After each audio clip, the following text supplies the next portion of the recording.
Valley, मैं हूं आपके साथ श्रुति श्रीवास्तव। आज बात मोसाद द किलिंग मशीन के बारे में।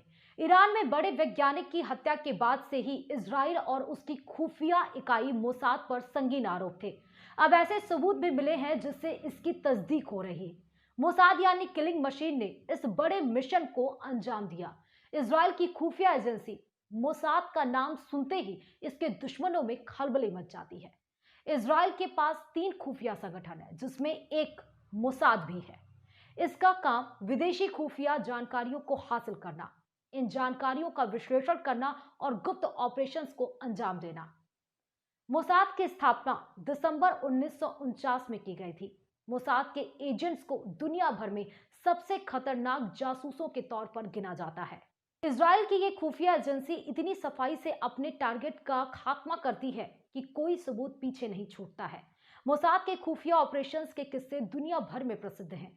ऐसे में आइए मोसाद के बारे में आपको सब कुछ बताते हैं। क्यों ये किलिंग मशीन है, अपने ऑपरेशन से कैसे दुनिया में खलबली ये मचा चुका है। शुरुआत करते हैं ताजा घटना से। दरअसल इजराइल और ईरान के बीच लंबे अरसे से विवाद है। वहीं ईरान के परमाणु हथियारों के झुकाव ने इजराइल की टेंशन बढ़ाई हुई है।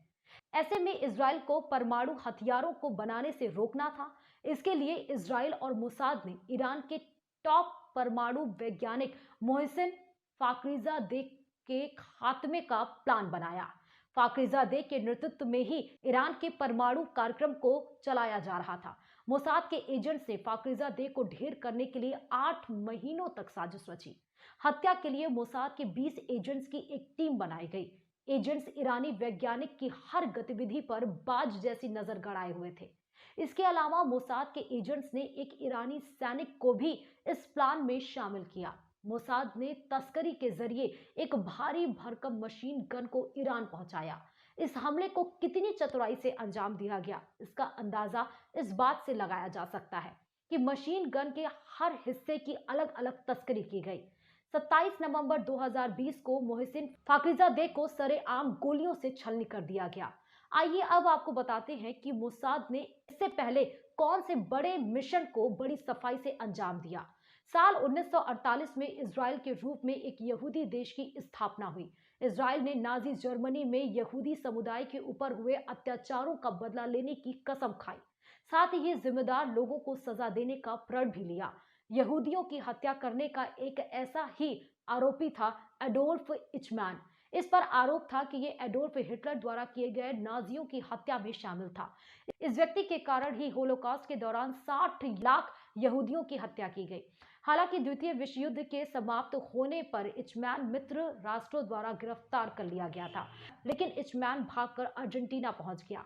हालांकि वहां होलोकॉस्ट बचकर आया। एक व्यक्ति भी रह गया था जिसने मोसाद को इचमैन के बारे में बताया। इचमैन अर्जेंटीना में रिकार्डो क्लेमेंट नामक व्यक्ति बनकर रह रहा था। मोसाद के दर्जन भर एजेंट्स अर्जेंटीना पहुंचे और उन्होंने क्लेमेंट को पकड़ लिया और कार में बैठा लिया। उससे लंबी पूछताछ की गई और उसने अपना असली नाम बताते हुए गुनाह कबूल किया। इसके बाद 1962 में इचमैन को फांसी दे दी गई। 5 सितंबर 1972 को इजराइल के खिलाड़ी म्यूनिख के ओलंपिक क्वार्टर्स में आराम कर रहे थे।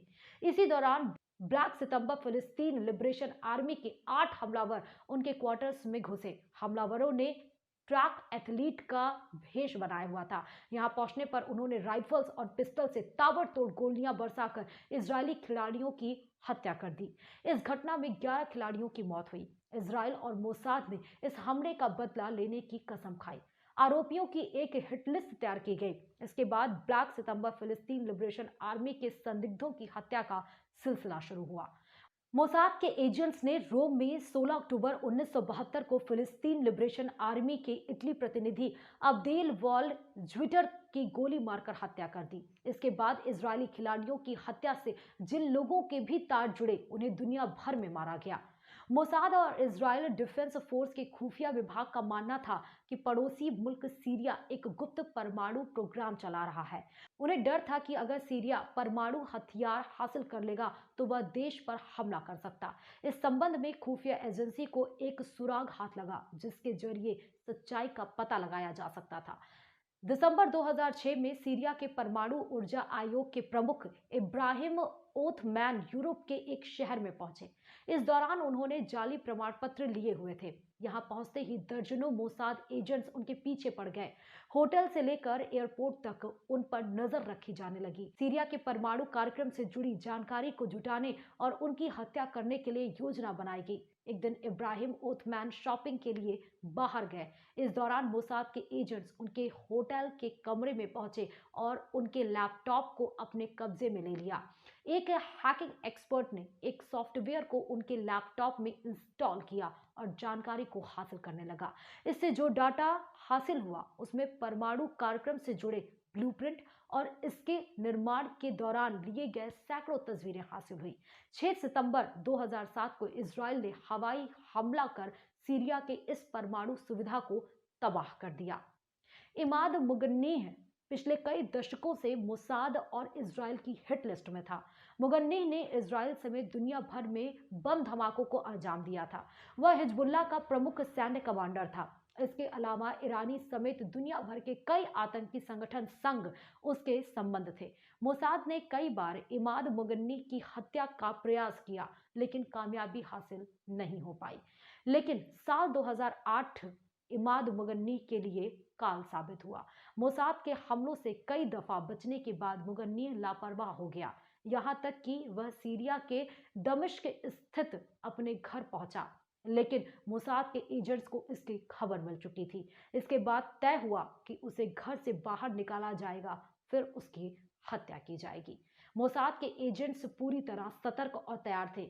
12 फरवरी 2008 को इमाद मुगन्नी को पकड़ा गया और एजेंट्स ने उसे मौत के घाट उतार दिया। ये वारदातें बताती हैं कि अगर मोसाद ने किसी को निशाना बना लिया तो उसका बचना कितना मुश्किल होता है। इसके एजेंट्स हाईली ट्रेंड और कहर बरपाने वाले होते हैं।